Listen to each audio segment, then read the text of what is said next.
just use things that are convenient, they're fast, they're in front of me, and this is what I need to get the transaction done. But again, going back to the beginning of the conversation, the more I know about this person, how they want to be spoken to, how I can approach them, I think I'll understand this is the kind of person that likes face-to-face confrontation, conversation versus email.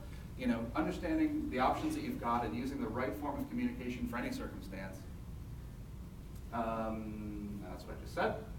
And that's why, I think social networking is perfect for nonprofits. And I'll share a few thoughts for you why. You're in the relationship business. Social media strengthens relationships. It does nothing else. It communicates a lot of really arcane information, but it does, what it does very well is strengthening relationships. Creates conversations, and the most important piece of that is how it drives conversions. It's probably the best thing to take away from social media is it's a conversation medium. It's not, actually I think my next slide has the pros and cons, okay, or not, what it is and isn't. It's not a digitized web version of what marketing is. It's not easy donations. It's certainly not free. It's very inexpensive, but the staff time to do these things and do it right, I think is important. And it's not a standalone piece. I think it needs to have its place and its role within everything you're doing from a communication standpoint. But I think probably the second bullet point, this conversational nature of it, as well as the insight that you can learn from it. I don't know how many people are like me, but those kind of ego surfers that type their own name into Google. Anybody? All right. But I also do with my clients. I set Google alerts. I look them up just to see what the bloggers are saying about them, what other people are saying about them, what their own members, alumni, other folks are saying about them. And I think that's a really important research tool. And it's free, frankly. If you want to know what everybody thinks about anything. Salty's Pub in Clifton Park for the locals. They have somebody that literally monitors the blogosphere. They just start to Google them. They set Google alerts for this, and when somebody pops up and they say, I love the grilled chicken Caesar salad, 15 other people comment, all of a sudden, unfortunately the price of the chicken Caesar salad just went up $1. But they're also offering that with other options. You can get up with salmon, chicken, etc. Things that they hadn't been doing before. The point being they're paying attention, they're using it for basically free research, as well as to start conversations with people that are in the mix.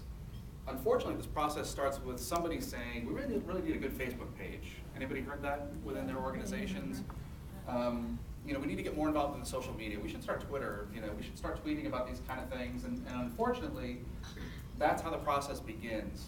My thoughts and advice, so what that ends up leading to, in a good case, is our friends at the Realtors with 67,000 fans. That's awesome. You have 67,000 people, following you, liking what you're doing, that are creating some sort of engagement. Now what do you do with them? There's 67,000 realtors. If anybody knows a realtor, you know that they are so diverse. They're working for large firms, they're in commercial, they're in residential, they're in urban, there's all these different segments to it, which creates a kind of mixed up piece of the conversation. Social networking, in my opinion, is a means to an end, and I think you need to understand what that end game is. Who am I going to invite to the conversation, and what am I going to talk to them about? What are we going to chat about, just so I can kind of keep that engagement going, keep that conversation going. So in my opinion, sociology first. Understand what you're trying to do, who you're trying to reach, all these kind of things we were talking about at the beginning of the presentation. Asking all the right questions, thinking about the needs and wants of your prospect groups, all those kind of things first, then the technology comes in. And I think once you understand who you're trying to reach and what you're trying to do, that's where it becomes pretty obvious whether you should use Twitter or is it a very photo-driven Flickr pages and groups and those kind of things. Social networks are not new. What's happening in Facebook and LinkedIn and all those kind of places is not a new phenomenon, frankly. It's just new that it exists on the web. We've had social circles and social groups for millions of years. And frankly, the only thing that's changed is the fact that it's on the web and the kind of language that they're using. Similarly, people don't have one group of friends. I mean, I think I have a lot of friends. Margaret is returning my calls, which is good. But people don't have one group of friends. And when you think about that, it seems pretty simple. Here is Margaret in the middle in the pink dress. She doesn't have one group of friends that are completely homogenous. And the real place, anybody get married recently? Anybody? 95 women in the room, nobody's gotten married recently? Somebody, all right. Well, think back to your wedding. Well, all right, so let me segue to that in a second. So similarly, nonprofits don't have one group of friends. You don't have one group of prospects, donors, even alumni, as singular as that might be. So take Union College, for instance. Union doesn't have a singular group of friends or alumni that it needs to reach out to.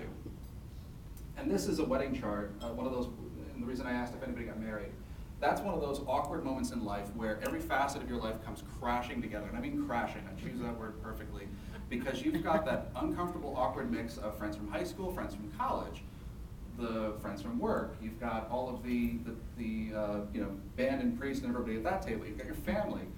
None of them particularly mix well.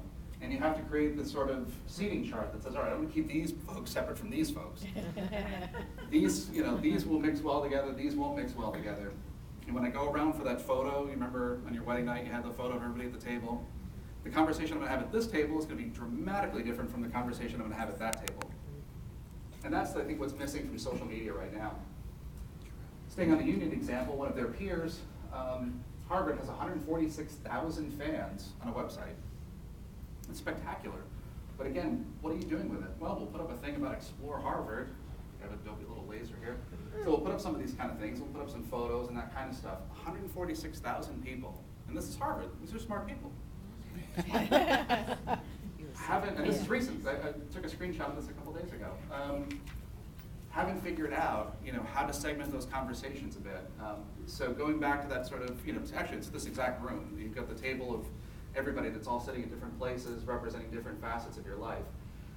So keeping in mind that people like us and nonprofits have multiple groups and multiple audiences that are very independent and interact very differently from each other. So taking Union, for example, you've got your major givers. Maybe they represent one set of people that you're trying to connect with. You've got prospective donors, people that I think might be pretty good candidates to help fund some initiatives and some things that we've got going on. You've got the rest of the alumni, maybe the younger recent grads who may not be having the giving potential that other folks have. And then you've got, of course, community partners. And frankly, there's not just these four facets, it's pretty endless. And I think every nonprofit here has the same kind of challenges, engaging people that have a different set of needs and wants and everything else. But unfortunately, Facebook, only allows you, at least, the way most people are using it, to have that one group of friends, one group of fans, which means you end up with these very mixed up and irrelevant conversations. How many people are on Facebook? Show of hands. Look at that, you guys are awesome. You ever see status updates about people's eating habits? So-and-so went to the gym today, I had a peanut butter and jelly sandwich, just got home from work, now I'm eating sandwich with popcorn, yummy. Ridiculous, right? Well, in some of the research that we've done,